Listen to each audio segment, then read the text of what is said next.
E aí, atômicos, tudo bem com vocês? Meu nome é Hulk Janelli, sou designer de produto, negócios estratégico com especialização em desenvolvimento e detalhamento de produtos e sócio criativo da Atom Studios. Quais são os 7 maiores erros que um designer de produto comete na hora que está começando ali a fazer um projeto? Vamos dar uma olhada nisso? Porque muitas vezes a gente está criando uma ideia, criando várias coisas, né? Começando um projeto e a gente comete erros clássicos, né, disso. Então vamos dar uma olhada nesses 7 erros aí que a gente vê que acontecem muito no design de produto. Mas antes da gente começar o vídeo, não se esqueça de dar joinha, que isso é muito importante para a gente. Aperta o sininho para receber mais notificação e vai lá no sininho, aperta todas para receber notificação, que a gente sempre publica vídeos bem legais, inclusive vídeos de fabricação que acontecem na sexta, na segunda-feira a gente tem os Atomcasts que acontecem, né, que a gente grava oficialmente nas quintas-feiras, né, no Spotify, e nas segundas-feiras a gente replica lá no YouTube, ou aqui no YouTube, né? E não se esqueça de seguir a gente nas redes sociais. Segue nosso Atomcast, que o Atomcast está espetacular, beleza? Mas sem mais enrolações, vamos nessa.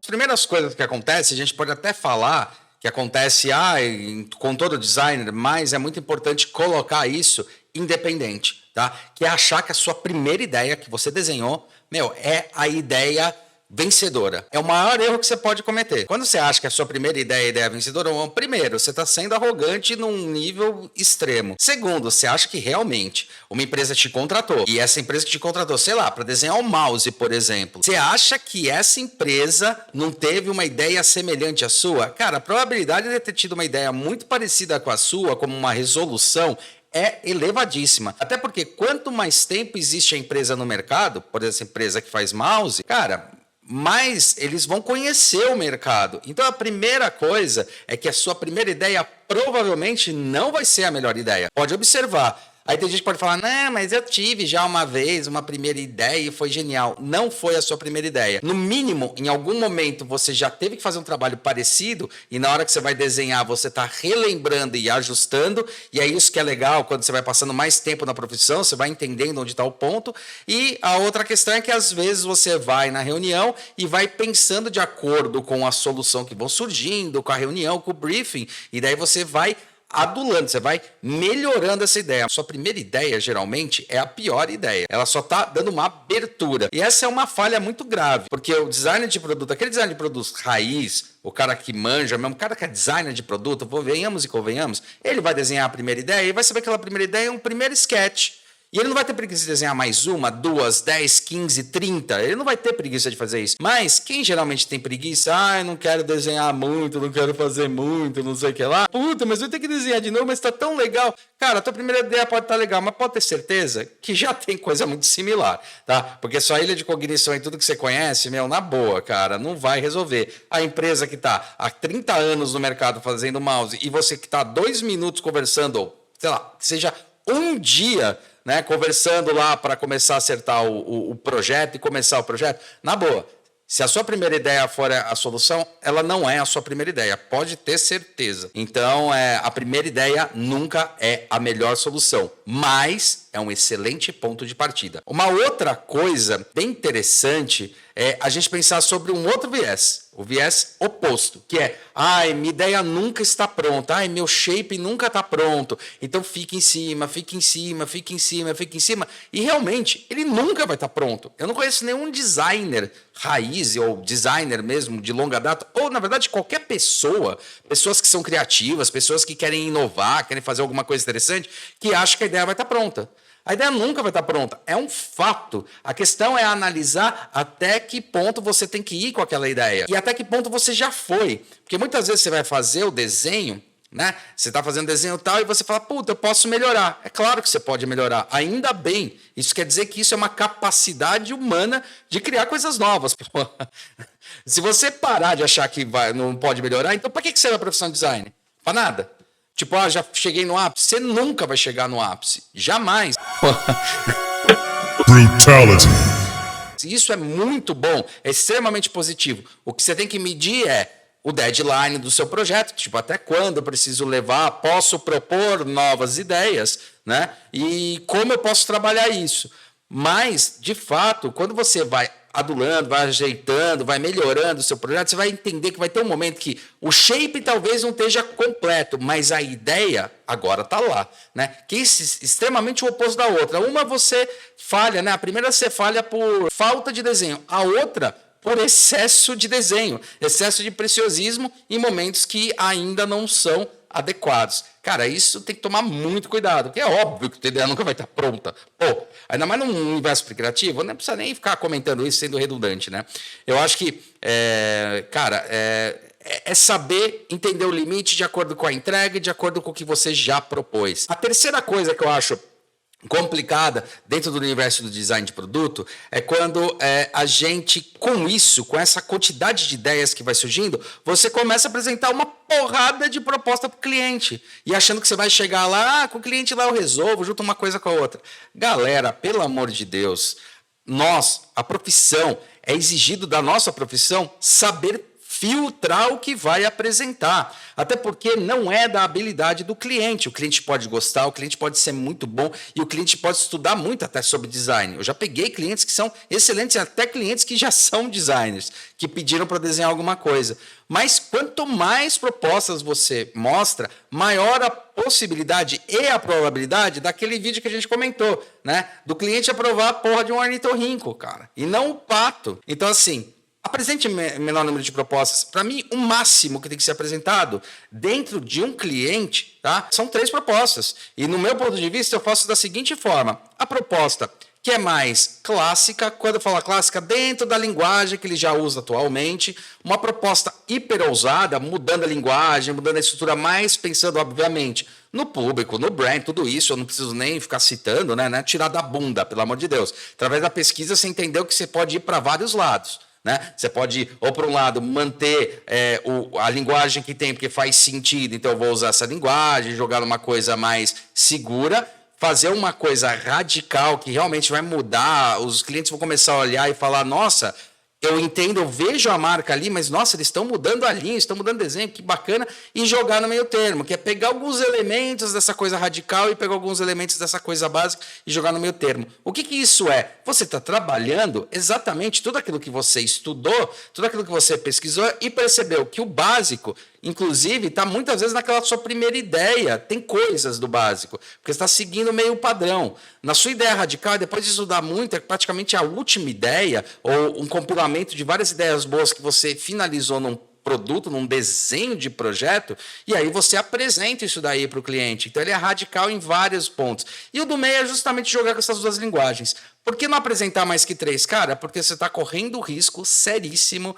de ter muito mais trabalho. E outra coisa dentro dessa proposta, né, que é muito importante dizer, o cliente ele tem que entender que ele pagou por 3 momentos do seu projeto. Pelo menos aqui no escritório a gente usa 3 momentos, que é a criação, o desenvolvimento e o detalhamento. Tá? Só que ele pagou criação, que você pode ter 3 propostas, mas desenvolvimento e detalhamento de uma só das propostas. Tá? Então, se ele quer fazer as 3, cara, ele vai ter que pagar o desenvolvimento e detalhamento dessas outras 2 restantes. Tá? Porque senão ele fala, vamos fazer o desenvolvimento das 3. Pô, meu desenvolvimento demora muito tempo. Tá? E detalhamento, pior ainda, porque eu já estou finalizando para o meio de produção. Então, toma muito cuidado, não apresenta uma porrada de proposta. Por mais que você tenha 50 propostas na sua mesa, cara, seleciona quais que você quer, ou, na pior das hipóteses, você agrupa eles. Fala, ó, essas são as opções disso, essa opção disso e essa opção disso. Eu até sugiro que, quando você vai apresentar, apresenta uma bem mais renderizada, bonitona, pode ser em 3D, pode ser à mão, que é a final que você quer mostrar, e você pode mostrar até uns esquetes para que fez você chegar ali. Legal, mostrou volume e ele entende que tem um raciocínio. Mas, não apresenta mais que 3, eu já fiz essa cagada de apresentar 15, foi uma dor de cabeça, testa um com o outro, aí o cara quer fazer cruzamento de informação, aí na hora que você para olhar, você vê que, tipo, das 15... você vê que 5 eram muito semelhantes, mas aí levou para lados. Fica uma bizarrice. Inclusive até para organizar o projeto. Cara, apresenta 3, não fica apresentando 500. Você tem que limar, é para isso que você é contratado. Limar e limitar essa coisa. Pô, por favor, quarto grande problema, eu acho esse um problemaço, é ficar perdendo tempo em detalhe na fase de criação. O que é detalhe na fase de criação? Vamos falar sobre criação. Você tem várias formas de botar o objeto para funcionar. Tá? Um deles é a sketch à mão. A sketch à mão você desenha tal, e o sketch está ali no 2D, então você resolve naquele 2D, naquela vista, naquela história, beleza? Inclusive até é muito engraçado, porque às vezes você rouba muito no desenho à mão, né? Você rouba porque você faz uma perspectiva mais exagerada, aí o produto parece maior, quer dizer, se aumenta a expectativa do que o produto na hora que você vai botar em execução nas proporções, sem uma câmera grande angular, tal, não sei o que lá, pô, não ficou numa proporção tão bacana assim. Então, o desenho fica muito longe da proposta. Não para você, porque você sabe que você usou uma grande angular, que você fez toda essa brincadeira. Mas para o cliente, perder tempo em detalhes é assim, cara, eu não estou apresentando uma proposta, eu não estou querendo apresentar uma ideia. Então, para que perder tempo em você pegar e ficar modelando, assim, tudo específico nos mínimos detalhes, se você ainda está na fase de ideias? Até porque na hora que você escolher uma, aí sim você vai fazer teste de textura, vai fazer teste de finalização, teste de furação, teste de cor, teste de uma porrada de coisa. Ficar perdendo muito tempo em detalhes é muito complicado. E eu não estou falando só da primeira fase. Às vezes no desenvolvimento, você está só colocando aqueles elementos que vão auxiliar a entender para que lado vai. Né? Que a segunda fase já escolheu a ideia e está desenvolvendo ela. Cara, não perca a coisa de tipo, o fillet aqui não, o fillet não ficou bom. O fillet ficou bom. O fillet não ficou bom. Aqui eu vou fazer um furo. Não, o furo ficou 1 milímetro para cima. Não, galera, na boa, o cliente não vai ter essa percepção. Quem tem essa percepção são outros designers. Mas isso não quer dizer que você não tem que ser crítico ao seu trabalho, tá bom? Não é perder tempo em detalhe no momento errado. Vai ter um momento que você vai ter que ter um macro, mega, blaster detalhe, principalmente no detalhamento, onde a altura de 1 milímetro, 1/10 de milímetro é gigante, 1/10 de milímetro num castelo onde você vai parafusar um parafuso, cara, faz uma diferença que vai fazer as duas peças encaixarem. É ali, entendeu? Mas é aquele momento onde você está olhando um micro, né? Você está olhando assim, tipo, muito de perto, tá?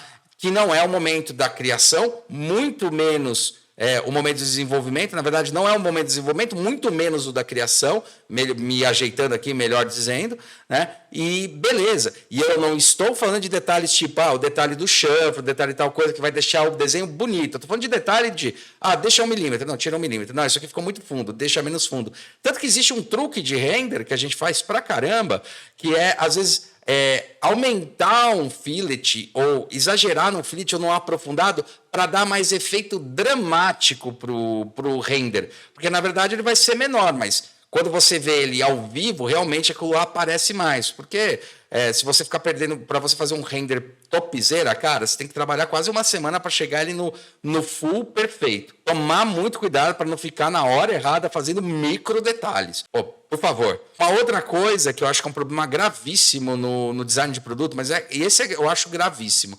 Talvez, não o mais grave de todos, mas esse é bem punk, tá? Que é você só focar na porra do shape. O que é o shape? Eu vou desenhar só a forma. E daí não entender que vai ter uma arte gráfica que pode auxiliar muito, vai ter uma coloração que vai auxiliar, vai ter a questão de onde vai o rótulo que auxilia na volumetria, tipo um frasco. Você faz um frasco, pensa e fica pirando. Tá, mas onde é que vai o rótulo?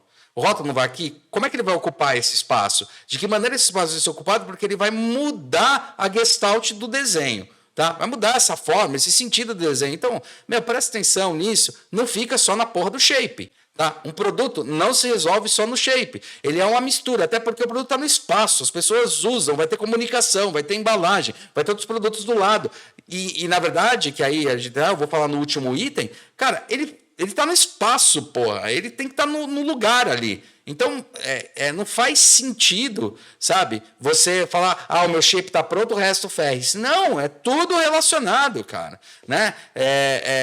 Muitas vezes, você só pensar no shape, você não projeta o que precisa ter depois. Então, por exemplo, vou radicalizar. Você estava fazendo a porra da Ferrari. Está desenhando uma Ferrari e tal. E daí você está desenhando, fez a forma frontal, uma coisa maravilhosa, esqueceu de botar a porra do símbolo da Ferrari. Fala, isso aqui eu boto depois. Na hora que você bota, às vezes aquele símbolo que é um quadrado, né, ou que é o escudo na lateral da Ferrari, geralmente, cara, na hora que vem a sua forma, quebrou a sua forma porque deu uma sujeira, não ficou elegante. Cara, isso faz uma puta de uma diferença. Para o produto também, onde vai o logo? Onde é que eu vou colocar a luz? Como é que vai funcionar? De que maneira... Tipo, tem que pensar essas coisas. Isso não está só linkado ao produto. Qual que é a diferença de textura? Até chegar num nível que é assim, dependendo do tipo de produção que eu vou fazer do meu produto, as texturas vão ser diferentes.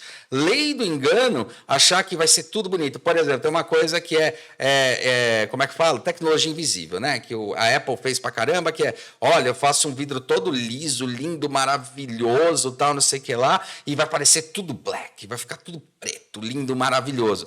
Cara, na boa, vê um iMac, vê o seu iPhone, vê, mesmo que seja um Android, não importa, nessas tecnologias black.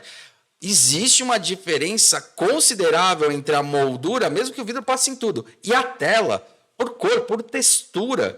Então, aquele efeito black inteiro, cara, é muito difícil chegar. E para chegar, tem que ter uma tecnologia absurda. Então, você tem que entender que vão existir essas congruências. Isso faz parte de como a luz reflete, como as coisas coincidem, até mesmo como a arte vai estar pronta. De que maneira eu vou executar isso? Quais são os tamanhos? Né? Qual a cor que eu vou usar? Como isso vai impactar? Como é que vai ser a experiência de abrir a caixa? Onde vai estar o logo? Onde vai estar os dizeres necessários para embalagem? Tipo, embalagem gráfica, o pessoal já passa pasta com isso. Você faz o gráfico, ele vai falar, tá, cadê o código de barra? Fala, puta. Aí, cadê as informações específicas? Putz, ó, na frente você não pode deixar de colocar a volumetria, porque isso é legislação.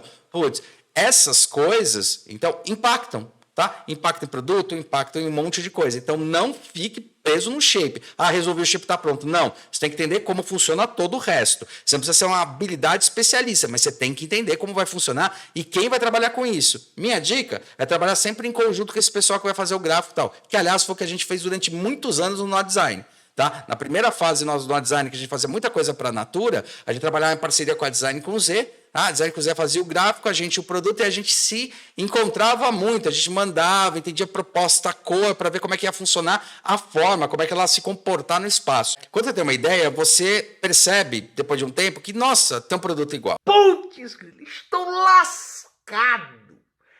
Estou lascadinho, rapaz. Eu não sei o que eu vou fazer. Aí tem dois erros, né? Uma coisa é você se inspirar, outra coisa é você copiar. Copiar é ser literal, cara, é copiar exatamente o produto. E se inspirar, pelo amor de Deus, não existe nada que foi criado até hoje na face da Terra que não teve alguma inspiração. Alguém pode falar, mas existem patentes de inovação? Chato pra caralho. Cara, patente de inovação, ela existiu muito e continua existindo uma ou outra vez quando não tem ninguém anterior que ainda patenteou alguma coisa. Então, a roda existia há, tipo, milhões de anos, há centenas de anos, melhor falar assim, existia há centenas de anos. Mas teve um momento que quando surgiu a patente, falou, vou patentear a roda, ou a patentear o pneu, a roda, né?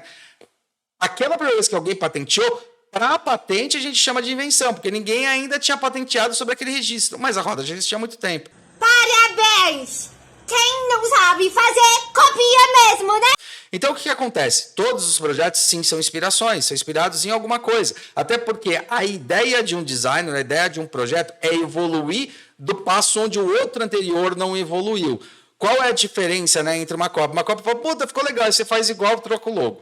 Aí você faz igual, troca um negocinho. Fala, porra, mas tá igual o projeto. Né? Você está plagiando o projeto. Diferente de estar inspirado, fala, pô, mas isso aqui lembra alguma coisa de tal. Quer um exemplo? De novo, né? Eu gosto de dar eles como exemplo porque eles são uma puta referência que usaram design pra caramba e tal. A Apple teve uma época, quando ela fez o iPhone 4, por ali, que ele era mais quadradinho e tal, foi a grande mudança, né, dos iPhones do 3 pro 4, ele ficou mais quadradinho e tal. Todo mundo acusou, falando, o cara está copiando o design da Brown. Cara, na boa, ele não está copiando o design da Brown, ele está se inspirando naquelas formas que são retas, retilíneas, que a Brown usava, que é muito bonita, elegante, para fazer uma nova inspiração e fazer uma releitura. Mas não é cópia. Pelo amor de Deus, gente. Então, tomar cuidado, porque às vezes você vai ver um produto no mercado quando você está desenhando e você fala, nossa, já fizeram igual. Cara, vê se é igual mesmo. E se tiver muito parecido, lembre-se, como você busca muita inspiração, provavelmente é. Se tiver muito parecido, então modifique, mas principalmente, observe daquele produto que você viu que, já existe produto igual, o que foi que você pode melhorar dele, tá? E às vezes a ideia é igual, mas não o produto. Às vezes a solução é parecida, mas não é a melhor solução. Então você pode melhorar, você tem que melhorar. E a última coisa, que para mim é a mais grave de todas em design de produto. Cara, eu desenho em SolidWorks, desenho em Rhino. Cara, eu sempre faço os modelos em 3D, eu sou o cara que faço sketch no 3D diretamente, que eu acho 1000 vezes melhor, eu tenho mais agilidade, eu prefiro para entender volumes e um monte de coisa. Eu tenho, nossa, na hora que eu abro o Rhino, eu abro uma porrada de sketch, sei lá. O último projeto, eu acho que teve uns 30 sketch no Rhino de volume e tal, para entender para que lado eu iria do projeto. Mas aí, a questão é você achar, né, que aquilo lá já está resolvendo. Meu, você tem que testar essa merda. Você tem que testar. Produto é fundamental. Que seja o mais tosco, que aliás eu dou um nome que é porcótipo, que você faça o porcótipo de um produto, né? Um protótipo porco com papelão, tá? Que você faça assim. Meu, você tem que subir. E você sobe em 15 minutos. O que é subir? Tirar da ideia ali e botar no espaço. Um produto no espaço se comporta de maneira totalmente diferente. E eu não estou falando para você fazer uma puta de uma finalização. É simplesmente botar ele na volumetria na tua frente. Falar, tá grande, ou tá pequeno, ou eu tenho uma solução melhor. Tem um projeto aqui que eu estou fazendo que foi exatamente isso. Eu estava estudando a forma dele e tal. O projeto que eu fiz, ele tem a volumetria, tem as dimensões que eu precisava, porque eu estava adaptando, reduzindo o produto. E eu precisava testar com os componentes. No computador você testa. Cara, não é a mesma coisa você testar no computador. Porque a medida não é a única coisa que você testa o volume, você testa um do lado do outro, você testa como é que você vai posicionar ele na mesa, ergonomia, antropometria, ergonomia cognitiva, como é que a pessoa vai abrir, vai colocar o produto e um monte de coisa. Então, é impossível você fazer um projeto de produto sem colocar em algum momento num volume visual, num volume real para você tocar. É impossível. Se você não fizer isso, você vai cometer muitos erros lá na frente. Na verdade, você está prorrogando os erros. Porque quando você coloca no real, você fala, nossa, podia ser melhor. Nossa, aqui vai dar mais impressão se for um pouquinho maior. Não acredite no desenho 100%. Sempre coloque o volume. Sempre. Por favor, desenvolva um volume volumétrico. Tá? E o porcótipo serve para isso. Cara, em quanto tempo eu subo um volume? 15 minutos. 1 hora, quando o negócio é complexo, porque eu estou fazendo papelão, fita crepe, papel e botando na escala com a régua. Quanto tem aqui? 10. 10. Risca, corta com a mão, corta com cola. O monta e fala, eu acho que pode ser um pouco menor, ou pode ser um pouco maior, porque no computador você não está no espaço para entender isso. Beleza? Cara, eu acho que esses são os principais pontos. Acho que esse vídeo vale um joinha. Aperta essa porra desse botão que está embaixo de joinha, porque isso é importante. Eu passo muita informação, muita coisa aqui, e, não custa nada você apertar o joinha. O joinha é de graça, tá? E o joinha é muito importante, é o nosso pagamento para isso aí, beleza? Então não esquece de apertar o botão aí, cara. Esse vídeo vale lá, que eu dei umas dicas preciosas, beleza? Não se esqueça de se inscrever no canal e aperta lá o sininho para receber todas as notificações, tudo bem? E... aperte o sininho para receber mais notificação, se inscreva no canal, beleza? E acompanhe nossos podcasts, estão sensacionais. A gente está falando com várias pessoas, o Atomcast, falando com várias pessoas de vários setores, inclusive uma das últimas entrevistas que a gente fez foi com um filósofo, para discutir justamente essa questão da percepção humana, que a gente fala tanto de UX e UI, beleza? Tá muito legal com o Leozito e vale a pena ouvir, porque é uma outra visão que a gente precisa ter com o mercado, consumidor e assim por diante, beleza? Então é isso daí e a gente se vê na próxima. Até!